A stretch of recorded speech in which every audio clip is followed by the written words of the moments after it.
Hello friends, very good morning. आज बात करेंगे हम 16 दिसंबर के करंट अफेयर के ऊपर। ठीक है, इसमें हम पर डे 20 टॉपिक्स जो इंपॉर्टेंट होता है उसे देखते हैं। ठीक है, इसमें हम अपडेटेड प्लस रिवीजन सेक्शन दोनों लेके चलते हैं। ये आपके रिवीजन पर्सपेक्टिव से भी इंपॉर्टेंट होने वाला है। देखिए, आज है 16 दिसंबर, आज है विजय दिवस। ठीक है, जो लिबरेशन ऑफ वार हुआ था 1971 में, उसमें 16 दिसंबर को एक ऑपरेशन विजय हुआ था। ठीक है, जिसको कैप्टन विजय लीड कर रहे थे, उन्हीं के नाम पर ये मनाया जाता है ऑपरेशन विजय दिवस। ठीक है, तो 16 दिसंबर क्या है? विजय दिवस, याद रखिएगा। ठीक है, तो चलिए देखते हैं आज के मोटिवेशनल कोट को। देखिए ध्यान से, क्या है? खोल दे पंख मेरे कहता है परिंदा, खोल दे पंख मेरे कहता है परिंदा, अभी और उड़ान बाकी है, जमीन नहीं है मंजिल मेरी, अभी पूरा आसमान बाकी है। ठीक है, तो same thing should be with you, है ना? तो आपके साथ भी ऐसा ही होना चाहिए कि आप भी इसी डेडिकेशन के साथ क्या करें, अपनी तैयारी करें, अपने काम पे फोकस करें और आगे बढ़ें। ठीक है, तो चलिए देखते हैं आज के इंपॉर्टेंट सेक्शन को। तो हम पर डे देखते हैं एक वर्ड। आज का इंपॉर्टेंट वर्ड देखिए क्या है? एनिहिलेट। ठीक है, जो एक वर्ब है। एनिहिलेट का मतलब क्या होता है? मिटा देना। ठीक है, एनिहिलेट मीन्स होता है मिटा देना। इसका सिनोनिम्स देखिए क्या है? Wipe out. देखिए, अगर आप फ़ोन रीसेट करते हैं तो वाइप आउट आता है ना, तो वाइप आउट मीन्स मिटा देना, ऑब्लिटरेट मीन्स मिटा देना। ठीक है, यहाँ पे देखिए क्या है? अग्नि क्या करेगी? मिटा देगी। ठीक है, तो यहाँ आसपास जो कुछ भी होगा उसको मिटा देगी, एनिहिलेट, है ना? इसमें देखिए जो मिटाने वाला होता है उसको क्या बोलते हैं? एनिहिलेटर। ठीक है, इस पे एक मूवी भी बन चुकी है। इसका एंटोनिम्स क्या होगा? इसका देखिए एंटोनिम्स होगा क्रिएट करना। ठीक है, क्रिएटर कौन होता है? गॉड।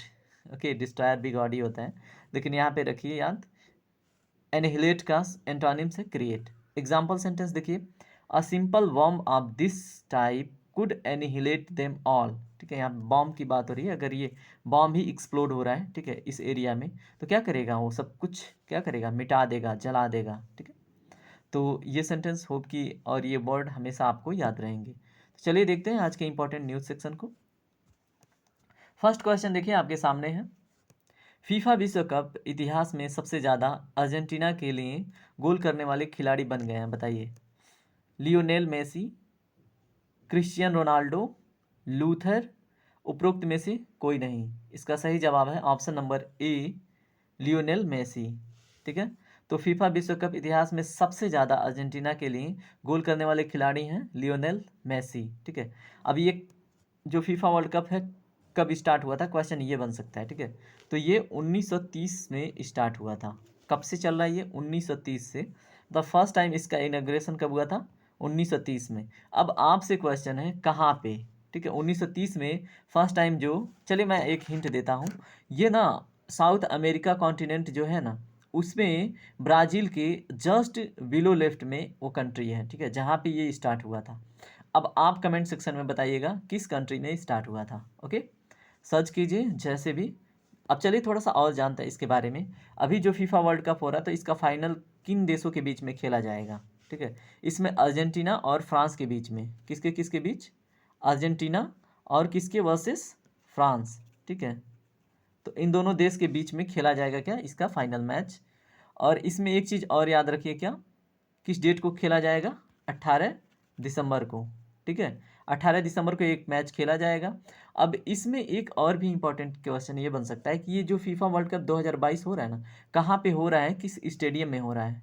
ठीक है, तो ये भी आपको पूछा जा सकता है। ठीक है, तो ये हो रहा है कतर में। ठीक है, कतर में हो रहा है। और कतर के एक स्टेडियम है कतर में जिसका नाम है लुसैल। क्या नाम है? लुसैल।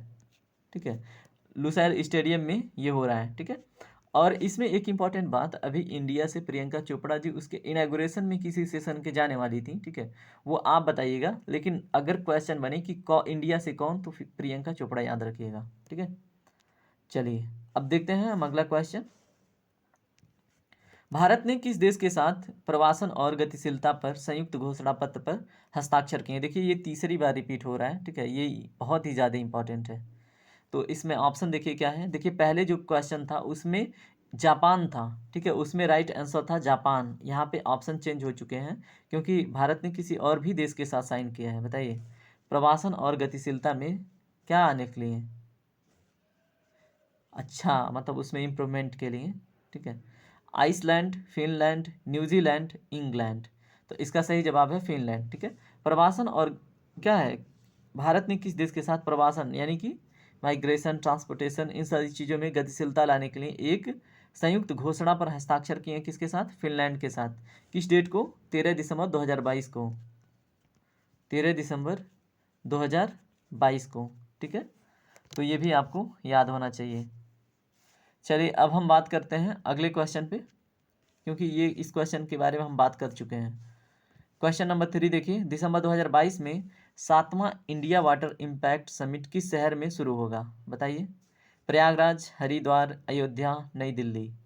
तो इसका सही जवाब क्या होगा, इसका सही जवाब होगा ऑप्शन नंबर डी, यानी कि नई दिल्ली में, ठीक है। तो इसके बारे में थोड़ा सा जान लीजिए, ठीक है, कि किस डेट से किस डेट के बीच में ये चलेगा। तो 15 से 17 दिसंबर तक, यानी कि कल तक, ठीक है। 15 से 17 दिसंबर तक ये चलने वाला है, ठीक है। 7वां इंडिया वाटर इम्पैक्ट समिट, ठीक है। अब इसमें कौन पार्टिसिपेट कर रहा है, यहाँ से भी क्वेश्चन बन सकता है। तो केंद्रीय जल शक्ति मंत्री कौन है अभी, सेंट्रल वाटर, है ना, अभी जल शक्ति एक मिनिस्ट्री बनाया गया स्पेशली। तो केंद्रीय जल शक्ति मंत्री कौन है, गजेंद्र सिंह शेखावत। क्या नाम है उनका, गजेंद्र सिंह शेखावत। क्या है, वर्तमान में केंद्रीय जल मंत्री हैं, ठीक है। तो इनको भी याद रखिए, ठीक है। इन्होंने क्या किया, इन्होंने एक जल शक्ति राज्य मंत्री हैं श्री विश्वेश्वर जी टुडू, उनके उपस्थिति में 7वां, ये कौवा है 7वां, ठीक है, 7वां वाटर इंडिया इम्पैक्ट समिट को क्या किया, इनागुरेट किया, उद्घाटन किया। कौन, गजेंद्र सिंह शेखावत। ये क्या है, केंद्रीय जल शक्ति मंत्री, ठीक है, गजेंद्र सिंह शेखावत। किस डेट को, 15 दिसंबर को, किसके साथ मिलके, जल शक्ति राज्य मंत्री श्री विश्वेश्वर टुडू। श्री विश्वेश्वर टुडू क्या है, जल शक्ति राज्य मंत्री, उनके साथ मिलके नई दिल्ली में इनाग्रेट किया है क्या, 7वां इंडिया वाटर इम्पैक्ट समिट, ठीक है।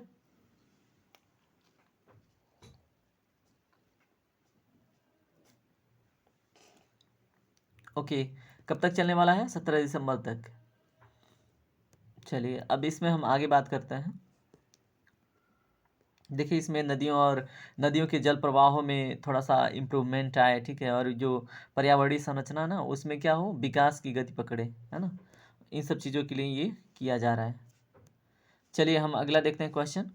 निम्न में से कौन सी शिकायत निवारण सूचकांक में, इसमें बताना है जो दिए गए हैं क्या, सूचकांक, ठीक है।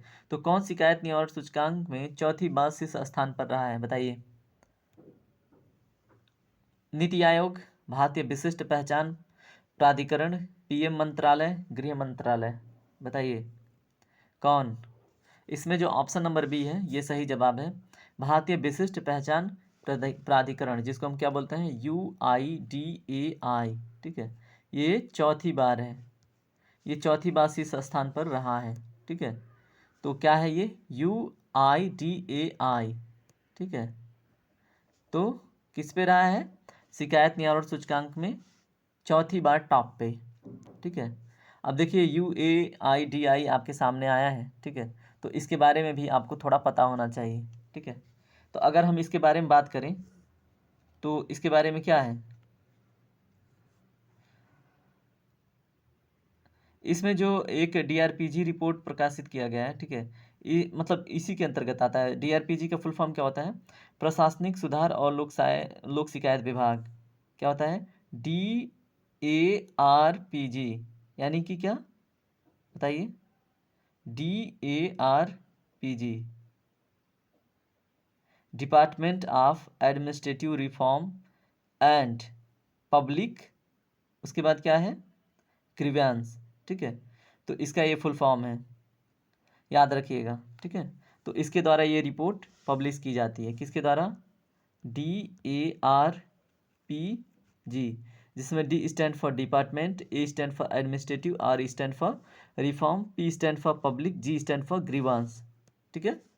तो ये चीज़ें याद रखिएगा कि किसके द्वारा रिपोर्ट जारी की गई, DARPG, जिसको हिंदी में बोलते हैं हम प्रशासनिक सुधार और लोक शिकायत विभाग, ठीक है। चलिए हम बात करते हैं आगे अगले क्वेश्चन में। अच्छा चलिए, ये आया है ना सामने, तो हम थोड़ा सा और अपडेटेड न्यूज़ भी जान लेते हैं वन लाइनर इसके साथ ही, ठीक है, क्योंकि इस क्वेश्चन में कुछ विशेष मिला नहीं, इसलिए हम थोड़ा सा और जानते हैं। देखिए, न्यूजीलैंड सरकार ने अगर धूम्रपान की बात करें तो उस पर प्रतिबंध लगाने के लिए दुनिया का पहला तंबाकू कानून पारित किया, ठीक है। कौन? न्यूजीलैंड। तो धूम्रपान पर प्रतिबंध लगाने के लिए पहला तंबाकू कानून पारित किया किसने? न्यूजीलैंड, ठीक है। ये एक्स्ट्रा है, याद रखिए, एक बुलेटिन बोल लीजिए, ठीक है। न्यूजीलैंड। उसके बाद भारत कजाकिस्तान संयुक्त सैन्य अभ्यास का नाम क्या है? काजिंद, ठीक है। क्या नाम है? काजिंद, जिसको हम मेघालय के उमरोई में शुरू करेंगे, ठीक है। उसके बाद तीसरा, भारतीय फिल्म जो RR, अभी क्वेश्चन आएगा, इसको छोड़ते हैं, ठीक है। HDFC बैंक ने परिवर्तन स्मार्ट ग्रांट्स के लिए स्टार्टअप इंडिया के साथ क्या किया? साझेदारी। किसके लिए? स्मार्टअप ग्रांट्स के लिए। किसके साथ? स्टार्टअप इंडिया के साथ। किसने साझेदारी की? HDFC बैंक ने, ठीक है। इसमें एक पॉइंट और जानिए, तमिलनाडु के जो CM हैं उन्होंने क्या किया? महाकवि सुब्रमण्यम की प्रतिमा का अनावरण किया। ये क्वेश्चन हमने कल देखा था, ठीक है। उसके बाद अगला टॉपिक देखें, भोपाल में आयोजित होगा क्या? 8वां भारत का अंतर्राष्ट्रीय विज्ञान महोत्सव, ठीक है। भोपाल कहाँ पे है? कमेंट सेक्शन में बताइए। भोपाल नहीं पता तो फिर कुछ नहीं पता, ठीक है। चलिए अब आगे बढ़ते हैं, देखते हैं अगला क्वेश्चन। क्वेश्चन नंबर 5 देखिए, हाल ही में किस भारतीय फिल्म को 2 गोल्डन ग्लोब पुरस्कार के लिए नामित किया गया? आपके सामने 4 ऑप्शन हैं, RRR, दृश्यम 2, बाहुबली, पृथ्वीराज चौहान। इसका सही जवाब है RRR, ठीक है। तो RRR किसने डायरेक्ट किया है ये भी आपको पता होना चाहिए। SS राजामौली। किसने किया है डायरेक्ट इसको? SS मतलब डायरेक्टर कौन है इसके? SS राजामौली, ठीक है। ये पुरस्कृत किससे किया गया? भारतीय फिल्म को 2 गोल्डन ग्लोब पुरस्कार मिले हैं, ठीक है। इसके लिए नामित किया गया है, इसको मिला नहीं है, नामित किया गया है RRR को, ठीक है। और ये कब होने वाला है? जनवरी 2023 में गोल्डन ग्लोब जो अवार्ड्स हैं, ठीक है, जो देता है गोल्डन ग्लोब, उसमें 2 गोल्डन ग्लोब अवार्ड्स के लिए इसको नामित किया गया है। चलिए याद रखिएगा, बड़ा फेम कमा रहा है ये मूवी, है ना। इसके पहले भी 2-3 क्वेश्चन इससे हम कर चुके हैं। अगला टॉपिक देखिए क्या है, हाल ही में किसे विश्व स्वास्थ्य संगठन ने मुख्य वैज्ञानिक के रूप में लिफ्ट किया? बताइए। विकास गोखले, सर जेरेमी फरार, माइकल एलेक्स, A और B। इसका सही जवाब क्या है? देखिए कल हमने इसको कवर किया था। इसका सही जवाब है option number B, sir Jeremy फरार, ठीक है। इन्होंने किसको रिप्लेस किया है? इंडिया के सौम्या स्वामीनाथन को, ठीक है। इसीलिए ये इम्पोर्टेंट है, सौम्या स्वामीनाथन, ठीक है। विश्व स्वास्थ्य संगठन को इंग्लिश में क्या बोलते हैं? वर्ल्ड हेल्थ ऑर्गेनाइजेशन, WHO, ठीक है। अब आपसे क्वेश्चन है, आप बताइएगा WHO का फॉर्मेशन कब हुआ था? इसका हेडक्वार्टर कहाँ पे है? चलिए अगला टॉपिक देखते हैं, 7 दिसंबर 2022 में किस शहर में G20 फाइनेंस और सेंट्रल बैंक गवर्नेंस की बैठक आयोजित की गई? बताइए। आपके सामने 4 ऑप्शन हैं, नई दिल्ली, जयपुर, उदयपुर, बेंगलुरु। इसका सही जवाब क्या है? इसका सही जवाब है ऑप्शन नंबर D, बेंगलुरु, ठीक है। तो क्वेश्चन नंबर 7 का राइट आंसर क्या है? ऑप्शन नंबर B, बेंगलुरु में, ओके। तो अब इसमें देखिए क्या है, देखिए G20 वित्त और केंद्रीय बैंक के जो प्रतिनिधि हैं उनका जो बेंगलुरु में क्या होगा? G20 समिट होगा, ठीक है। अब इसमें किस टॉपिक पे बात होगी बताइए, और इसमें कौन कौन बैठेंगे? तो जाहिर सी बात है, अगर फाइनेंस और सेंट्रल बैंक की बात है तो फाइनेंस क्राइसिस और फिर इन्फ्लेशन टारगेटिंग वगैरह पे बात होगी, है ना। तो मोटा मोटी चीज़ पता होना चाहिए। और देखिए एक चीज़ और, इसमें जो गवर्नर की बैठक होने वाली है वो 13 दिसंबर को संपन्न हो चुकी है, ठीक है। तो ये भी क्वेश्चन बन सकता है। अगला क्वेश्चन देखिए क्या है, भारत का वह कौन सा पहला राज्य है जिसने अपना जलवायु परिवर्तन मिशन शुरू किया? उत्तर प्रदेश, मध्य प्रदेश, तमिलनाडु, छत्तीसगढ़। तो क्वेश्चन नंबर 8 का राइट आंसर है ऑप्शन नंबर C, किसने? तमिलनाडु ने, ठीक है। तो भारत का पहला राज्य बना है कौन? तमिलनाडु, जो जलवायु परिवर्तन मिशन अपने वहाँ स्टार्ट किया, ठीक है। तो ये इंपॉर्टेंट है, ठीक है। किस डेट को किया? 9 दिसंबर 2022 को तमिलनाडु जो जलवायु परिवर्तन शिखर सम्मेलन हुआ था, ठीक है, उसमें क्या किया इसने, राज्य जलवायु परिवर्तन मिशन का शुभारंभ किया। 9 दिसंबर को क्या हुआ था, 9 दिसंबर 2022 को हुआ था तमिलनाडु जलवायु परिवर्तन शिखर सम्मेलन। तमिलनाडु जलवायु शिखर सॉरी तमिलनाडु मैं क्या लिख रहा हूँ, तमिलनाडु क्लाइमेट, ठीक है, यानी जलवायु चेंज परिवर्तन और फिर क्या मिशन TCCM किस डेट को हुआ, 9 दिसंबर को। इसमें इसने क्या स्टार्ट किया, राज्य जलवायु परिवर्तन मिशन, ठीक है। अब इसमें तमिलनाडु के मुख्यमंत्री जो स्टालिन है, ठीक है, क्या नाम है उनका, स्टालिन, स्थान मत याद रखिएगा, वो तो अलग ही है, स्टालिन, ठीक है। इन्होंने कहा कि 2070 की जो राष्ट्रीय लक्ष्य हैं, ठीक है, उससे, ठीक है, ये बहुत पहले कार्बन तटस्थता प्राप्त कर लेगा। कौन, तमिलनाडु। कार्बन तटस्थता का मतलब ये कार्बन न्यूट्रलिटी, मतलब कार्बन जितना प्रोड्यूस करेगा वो उतना क्या कर लेगा, एब्जॉर्ब कर लेगा। कैसे, मैंने कल बताया था, क्या, पेड़ पौधे लगा के या फिर कोई और सिंकिंग प्रोसेस लगा के, ठीक है। तो ये चीज़ें तमिलनाडु के द्वारा की जा रही हैं। चलिए अगला क्वेश्चन देखिए, निम्न में से किसने ग्लोबल वाटर रिसोर्सेज रिपोर्ट 2021 जारी की, बताइए। WHO, B WMO, C WHO, यहाँ पे रिपीट हो रहा है WHO, ठीक है, D WDU। तो इसका सही जवाब क्या होगा, WMO, ऑप्शन नंबर बी इसका सही जवाब होगा, ठीक है। कौन कर रहा है बताइए, WMO, ठीक है, जिसको हम क्या बोलते हैं, विश्व मौसम विज्ञान संगठन, वर्ल्ड मेट्रोलॉजिकल ऑर्गेनाइजेशन, ठीक है। तो क्या है, WMO क्या है, क्या करता है, ग्लोबल वाटर रिसोर्सेज रिपोर्ट जारी करता है और भी बहुत सारी रिपोर्ट जारी करता है। और क्या देखता है, जो बताइए, जो मौसम विज्ञान है, ठीक है, और जो मौसम में क्लाइमेट में जो चेंजिंग वगैरह है उस पर रिसर्च करता है, उस पर क्या करता है, डाटा देता है कंट्रीज़ को अपने वहाँ सतर्कता के लिए, ठीक है। तो ये चीज़ें आपको पता होनी चाहिए, ठीक है। और ये रिपोर्ट 2021 की है, ये भी आप याद रखिएगा, ठीक है। अब इसमें क्या है, जैसे ये जो रिपोर्ट है ग्लोबल वाटर रिसोर्सेज रिपोर्ट, इसका 3 सेक्टर है, ठीक है। 3 सेक्टर के ऊपर बात करें, जैसे इसमें धारा प्रवाह, किसी भी समय नदी धारा के माध्यम से बहने वाली जल की मात्रा पे, ठीक है। उसके बाद दूसरा है स्थलीय जल भंडार, यानी जो TDS होता है, उसकी भूमि की सतह पर और उप सतह में, मतलब के सभी जल की मात्रा पर। और तीसरा है हिममंडल पर, ठीक है। इस पे इसने रिपोर्ट जारी करी, किसने, WMO में, WMO ने WMO, ठीक है। तो इसने जो ग्लोबल वाटर रिसोर्स रिपोर्ट जारी किया है, इसमें ये 2021 का रिपोर्ट है, इसमें 3 फैक्ट लिया है। क्या, जो रिवर का वाटर फ्लो होता है, ठीक है, वो किसी भी समय नदी धारा के माध्यम से जो भी जल की मात्रा बह रही है, ठीक है। दूसरा क्या, जो TDS के रूप में होता है वाटर, ठीक है, स्थलीय जल भंडार जिसको बोलते हैं, ठीक है, भूमि की सतह पर या तो उस पर या तो उसके नीचे के बीच में, ठीक है, उप सतह के सभी जल की मात्रा पर और बाकी हिममंडल पे, ठीक है। इन तीनों का ऑब्जर्व करके रिपोर्ट जारी किया है WMO ने, ठीक है। चलिए अब हम आगे बढ़ते हैं, ठीक है।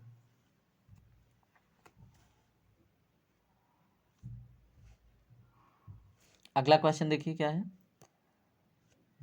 निम्न में से किसे पहली बार 2022 के लिए WTA player of the year नामित किया गया, साइना मिर्जा, रोजर फेडरर, ईगा स्विएटेक और फिर क्या है, तजाना मारिया। इसका ऑप्शन नंबर सी सही जवाब है, ईगा स्विएटेक, ठीक है। अब इसमें देखिए इनको क्या मिला है, WTA द्वारा प्लेयर ऑफ द ईयर नामित किया गया है, ठीक है, किसके लिए, 2022 के लिए। तो ये भी आपको याद रहना चाहिए, क्या नाम है, ईगा स्विएटेक, ठीक है, ईगा स्विएटेक, ओके। तो ये कहाँ से बिलोंग करती हैं, सॉरी ये कौन सा खेल खेलती हैं, कहाँ से बिलोंग करती हैं, ये आप बताइएगा, ठीक है। पोलिश टेनिस खिलाड़ी हैं, क्या है ये, पोलिश टेनिस प्लेयर, ठीक है। इनको क्या किया है इन्होंने, WTA ने क्या घोषित किया है, प्लेयर ऑफ द ईयर, ठीक है। तो क्या पॉलिश टेनिस प्लेयर हैं ये, ठीक है। और WTA का full form world trade organisation नहीं है, वुमेन टेनिस और फिर क्या है, एसोसिएशन, ठीक है। तो ये भी याद रखिएगा, वर्ल्ड ट्रेड ऑर्गेनाइजेशन नहीं है, वो WTO है। ये क्या है, वुमेन टेनिस एसोसिएशन, महिला टेनिस क्या है, संघ, ठीक है।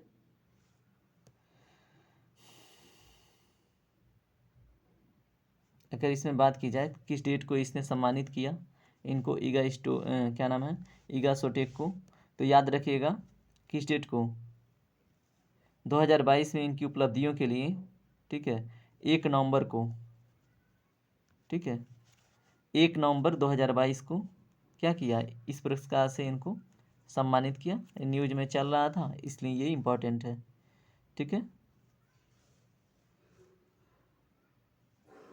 अगर इनसे मतलब अगर बात की जाए 2022 के सीजन में इन्होंने कितने मैच जीते, तो ये भी क्वेश्चन बने तो 67।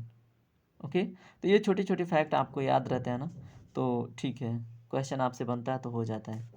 अब देखिए रिवीजन सेक्शन में बात करेंगे हम, ठीक है। रिवीजन सेक्शन को हम ब्रीफली देखते हैं। तो आपको ये बताना है जो देश दिए गए हैं उसमें से standing with the Ukrainian people पर अंतर्राष्ट्रीय सम्मेलन की मेजबानी कौन करेगा, बताइए। स्टैंडिंग विथ यूक्रेनियन पीपल पर अंतर्राष्ट्रीय सम्मेलन की मेजबानी करेगा फ्रांस, ठीक है। फ्रांस की राजधानी है पेरिस, ठीक है। पेरिस जो हमने कल बात करी थी, ठीक है। यहाँ के जो प्रेसिडेंट है उनका नाम क्या है, इमैनुअल मैक्रॉन, ठीक है। इमैनुअल मैक्रॉन पे बात हमने करी थी। फ्रांस में ये क्या है, फाइनेंशियल एक्शन टास्क फोर्स का क्या हेडक्वार्टर किस में, पेरिस में, ठीक है। ओके, चलिए अगला टॉपिक देखिए क्या है। दिसंबर 2022 में टेनिस प्रीमियर लीग 2022 का खिताब हैदराबाद स्ट्राइकर जीत मिला। इसका आयोजन किस राज्य में किया गया, महाराष्ट्र, उड़ीसा, पश्चिम बंगाल, मध्य प्रदेश। सही जवाब है ऑप्शन नंबर ए, महाराष्ट्र में, ठीक है। तो ओके, क्वेश्चन नंबर 3 देखिए, हाल ही में किस बैंक में flagship gender tool kit launch किया, बताइए किस बैंक ने। विश्व बैंक, एशियाई विकास बैंक, भारतीय रिजर्व बैंक, फेडरल बैंक। इसका सही जवाब क्या है, विश्व बैंक, ठीक है। विश्व बैंक ने क्या किया, flagship gender tool kit launch किया, ठीक है। इसमें मैंने कल बताया था 2 गाइडेड है, ठीक है। इसमें क्या है, ये 2 गाइडेड प्रोफाइल है, इसमें 4 पिलर हैं क्या करने के लिए, जो जेंडर रिस्पॉन्सिव प्रोग्राम होते हैं, ठीक है, उसमें इसके इम्प्लीमेंटेशन के लिए 4 पिलर फ्रेमवर्क को रेगुलेट करने के लिए 4 पिलर एक्शन टास्क तैयार किया, ठीक है। हाल ही में ऊर्जा संरक्षण संशोधन विधेयक 2022 पारित किया गया है। यह किस अधिनियम में संशोधन किया गया था, बताइए। इसमें सही जवाब है ऑप्शन नंबर सी, 2001 में, ठीक है। दिसंबर 2022 में 20वें संस्करण इंटरनेशनल माउंटेन फिल्म फेस्टिवल का आयोजन कहाँ किया गया, बताइए किसका, 20वें संस्करण इंटरनेशनल माउंटेन फिल्म फेस्टिवल का आयोजन ढाका, काठमांडू, विराटनगर, जनकपुरी। सही जवाब है काठमांडू, जो क्या है, नेपाल का कैपिटल है, ठीक है। तो वहाँ पे किया गया क्या, 20वें संस्करण किसका, इंटरनेशनल माउंटेन फिल्म फेस्टिवल का, ठीक है। अब नेपाल के प्राइम मिनिस्टर प्रेसिडेंट के बारे में कल हमने बात करी थी, ठीक है, वो आप बताइएगा अगर आपको याद होगा तो। अगला क्वेश्चन देखिए, हाल ही में किसे दिसंबर का ICC प्लेयर ऑफ द मंच पुरस्कार 2022 चुना गया, विराट कोहली, रोहित शर्मा, जोस बटलर, मोहम्मद रिजवान। सही जवाब है जोस बटलर को। अब ये किस देश का खिलाड़ी है जोस बटलर, आप बताइएगा। अगला क्वेश्चन देखिए, हाल ही में आम आदमी पार्टी भारत की कौन से नंबर की राष्ट्रीय पार्टी बनी, इसमें सही जवाब है ऑप्शन नंबर ए, 9वीं, ठीक है। और कल मैंने बताया था क्या, कल का सेशन देखिएगा, उसमें बताया था कि एक नेशनल पार्टी होने के लिए क्या कंडीशन है, ठीक है। वो चीज़ें मैंने डिटेल में बात करी थी, और कितने पार्टीज और भी हैं वो भी, ठीक है। अब इसमें देखिए क्वेश्चन नंबर 8, हाल ही में महाकवि सुब्रमण्यम भरतियार की प्रतिमा का अनावरण कहाँ किया गया, अभी हमने देखा था थोड़ी देर पहले, बताइए। अयोध्या, राजकोट, रांची, वाराणसी। अभी थोड़ी देर पहले हमने डिस्कस किया था, इसका जवाब आप खुद दीजिएगा। क्वेश्चन नंबर 9 देखिए, हाल ही में 39वें संस्करण में भारत के साथ निम्न में से कौन सा देश की नौसेना इंडो कारपेट नामक युद्ध अभ्यास में भाग ले रही है। ए है जापान, बी है इंडोनेशिया, सी है श्रीलंका, डी है पाकिस्तान। इसका सही जवाब है इंडोनेशिया, ठीक है। तो इंडो कारपेट नामक युद्ध अभ्यास में भाग ले रही है इंडिया और इंडोनेशिया, ठीक है। और कौनवा संस्करण है? 39वां। चलिए इस सीरीज का last topic, last question revision का देखिए। दिसंबर 2022 में निम्न में से किसे Shri Chandrashekhar Chandra Saraswati national eminence award प्रदान किया गया? बताइए। पीएम मोदी, द्रौपदी मुर्मू, वेंकैया नायडू, निर्मला सीतारमण। इसका सही जवाब है option number C, Venkaiah Naidu, ठीक है। तो Shri Chandrashekharendra Saraswati national eminence award Venkaiah Naidu को दिया गया। कब? दिसंबर 2022 में, ठीक है। अगर सेशन आपको पसंद आता है तो लाइक शेयर सब्सक्राइब जरूर करें, फीडबैक जरूर दें। थैंक यू दोस्तों, टेक केयर, बाय बाय। आपका दिन शुभ हो।